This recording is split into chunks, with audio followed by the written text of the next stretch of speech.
Près de 30 millions d'enfants ont retrouvé le chemin de l'école ce lundi en République démocratique du Congo, y compris dans les zones sous occupation.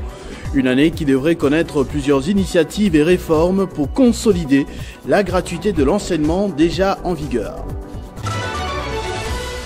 Tué sur le champ de bataille en janvier dans des circonstances pas encore clairement élucidées, le feu gouverneur militaire Peter Sirimwani reçoit les honneurs de la République ce lundi au Palais du Peuple. Félix Tshisekedi prend part à cette cérémonie à côté de tous les autres dignitaires, tant civils que militaires. En Afghanistan, un tremblement de terre de magnitude 6 a causé la mort de centaines de personnes. Le drame s'est passé dans la nuit de dimanche 31 août à ce lundi 1er septembre. Le bilan provisoire fait également état de 2700 blessés. Mesdames et messieurs, bonjour. La ministre d'État, ministre de l'Éducation nationale et initiation à la nouvelle citoyenneté, Raïssa Malou, a procédé ce lundi 1er septembre 2025 au lancement officiel de la rentrée scolaire 2025-2026 à Mwanda. Plus de 29 millions d'élèves étaient attendus dans les salles des classes sur toute l'étendue du territoire national, y compris dans les zones sous occupation. Cette année scolaire sera marquée par plusieurs initiatives et réformes, entre autres la consolidation de la gratuité de l'enseignement de base, le renforcement de la qualité de l'enseignement, la promotion de l'égalité des chances, ainsi que l'intégration des technologies. L'objectif est de rendre les apprentissages beaucoup plus inclusifs et encore stimulants. Je réaffirme aujourd'hui l'engagement indéfectible du gouvernement sous le leadership éclairé du président de la République, chef de l'État, ainsi que celui de la première ministre, chef du gouvernement, à bâtir une école moderne, inclusive et citoyenne.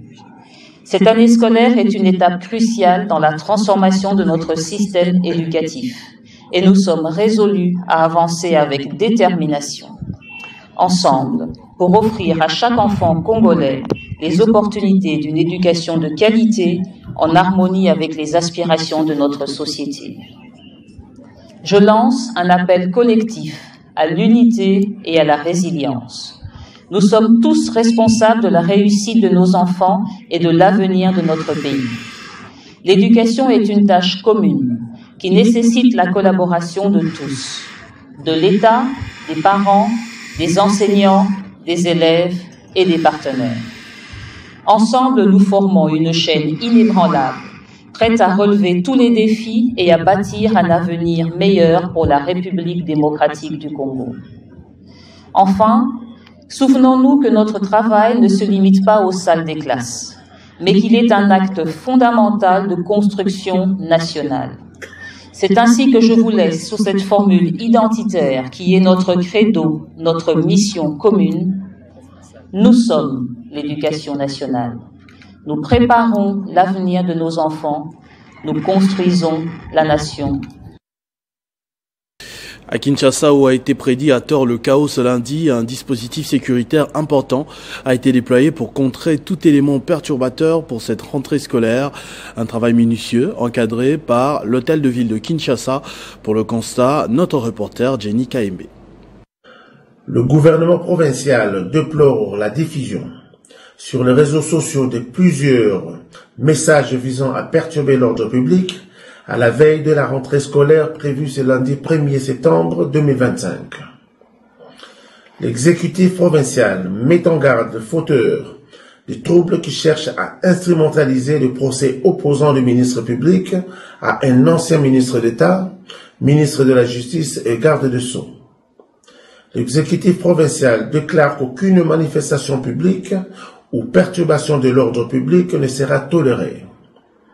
Les individus qui oseraient troubler la rentrée des classes s'exposeront à une intervention ferme de forces de sécurité auxquelles des instructions claires et fermes ont été données pour faire respecter l'ordre. La démocratie n'est pas synonyme d'anarchie. L'exécutif provincial réaffirme solennellement que la rentrée scolaire aura bel et bien lieu ce lundi 1er septembre 2025 sur l'ensemble du territoire de la capitale. L'exécutif provincial rassure les parents et les élèves sur le fait que des mesures de sécurité ont été prises pour garantir une rentrée scolaire sereine et sans incident. L'exécutif provincial rappelle le droit à l'éducation consacré à notre Constitution doit être préservé à tout prix. L'exécutif provincial souhaite une excellente rentrée scolaire 2025-2026 à tous les élèves et enseignants.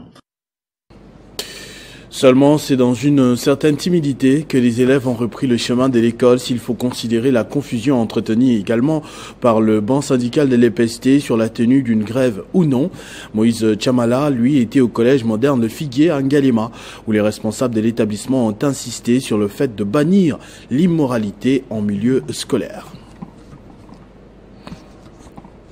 Arrivé ce lundi au Palais du Peuple de la dépouille mortelle du général-major Peter Sirimwani. Pour les derniers hommages avant son inhumation, l'ancien gouverneur militaire du Nord Kivu est décédé en janvier près de Saké-Ofran. Le président de la République, Félix Tshisekedi, prend part à cette cérémonie solennelle qui se tient au Palais du Peuple, comme je l'ai dit, en présence de tous les dignitaires, tant civils que militaires.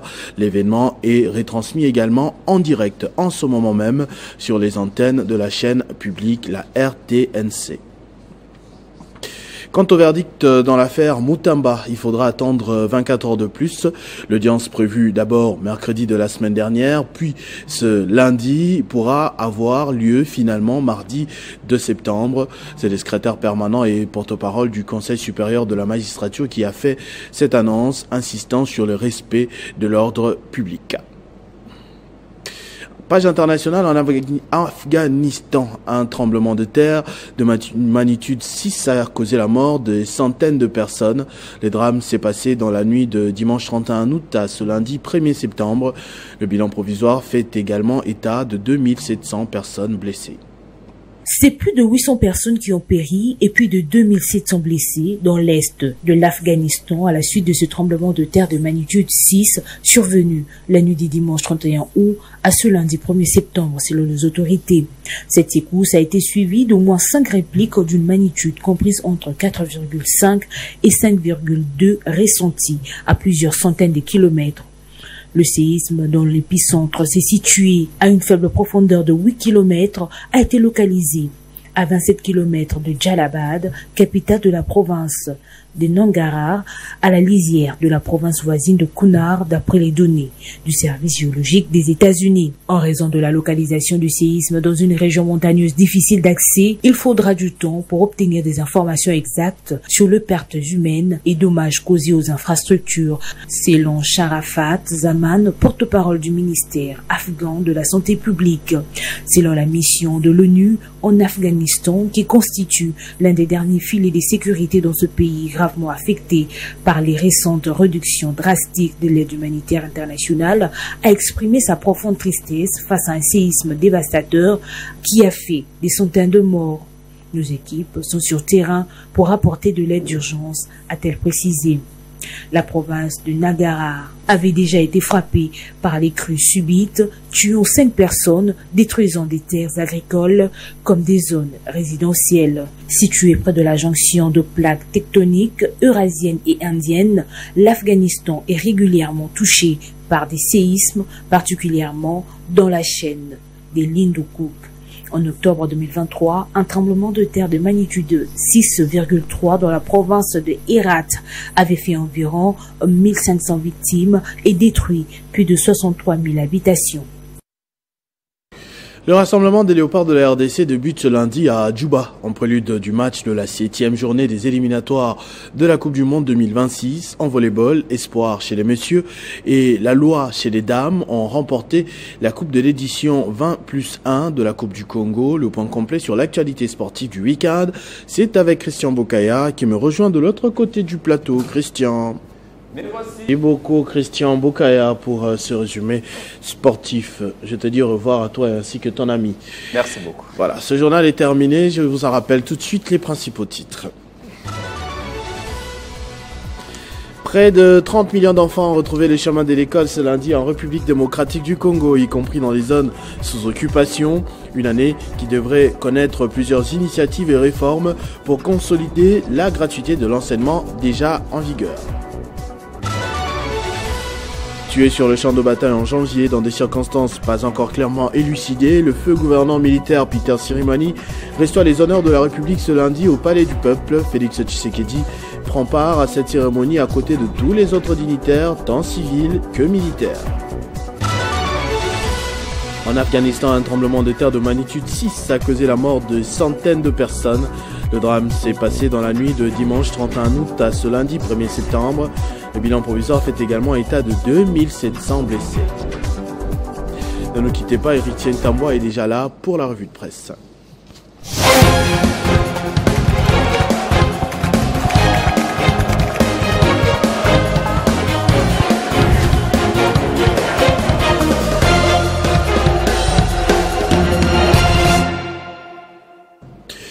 Héritier, bonjour et bienvenue. Merci beaucoup Christophe et salutations respectueuses à toutes ces personnes qui nous suivent de partout. À la une de votre revue de presse ce lundi, Félix Tshisekedi rejette toute médiation extérieure pour un dialogue inclusif. Est-ce vrai, Héritier? Et oui, on ne peut qu'affirmer, d'après différents titres des journaux et sites d'information parus ce lundi, Christopher. Je rappelle d'ailleurs que le chef de l'État a donné cette position lors du 2e congrès de l'Union sacrée de la Nation. C'était le samedi. Pour répondre à cette question, le Phare écrit à sa une dialogue. Tshisekedi rejette toute initiative dictée de l'extérieur. Le quotidien indépendant paraissant à Kinshasa renseigne que le chef de l'État est d'accord pour réunir ses concitoyens en vue de consolider l'unité et la cohésion nationale, mais l'initiative ne doit pas être dictée de l'extérieur. Passons d'un média à un autre, Christopher. Le quotidien indépendant d'information générale, La Tempête des Tropiques, renchérit en écrivant « Dialogue pour la paix en RDC, Kinshasa décline l'initiative de Thabo Mbeki ». Pour le président de la République, souligne dans ses tabloïds, le dialogue ne se tiendra que sur son initiative. Néanmoins, il a, d'après ses journaux, salué le processus de paix des Doha et celui de Washington qu'il considère comme des dynamiques impulsées pour que les forces négatives étrangères laissent finalement et définitivement la République démocratique du Congo en paix. Par ailleurs, le potentiel aborde ces sujets avec deux titres, Christopher, l'un à la manchette du journal « Dialogue national inclusif », le 8 mai de Félix Tshisekedi. Le rédacteur de cet article de presse estime qu'un dialogue sans médiation étrangère est envisageable et souhaitable. Il permettrait à la République d'avoir le contrôle de ces grands forums aux enjeux multiples. Alors, réagissant sur ces congrès, l'acteur politique Claudel Loubaya écrit sur son compte X « Congrès de l'Union sacrée, foire à l'hypocrisie ». Au détour d'un populisme morne qu'il affectionne tant il n'en manquait au tout-puissant.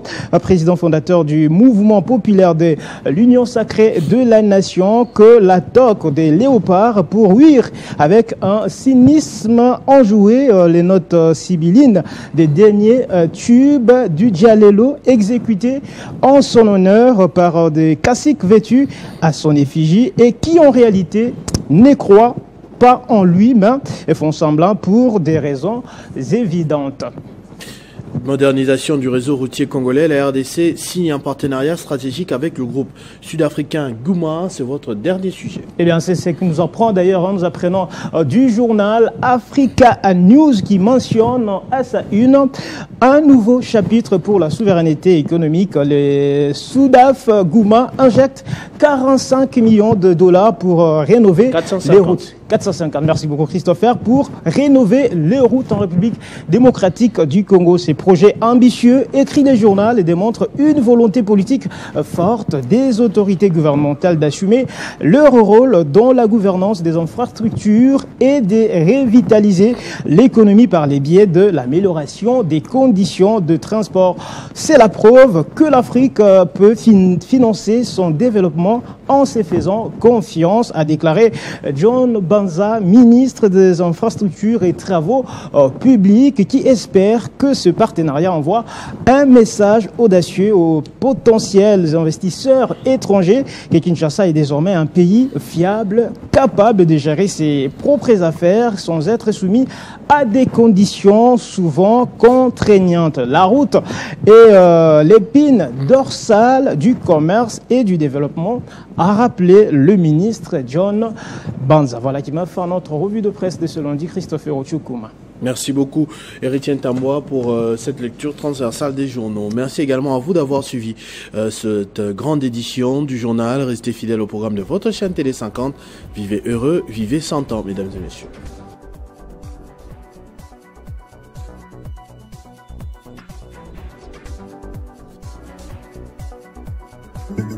Retrouvez toute l'actualité en continu sur www.tele50.cd.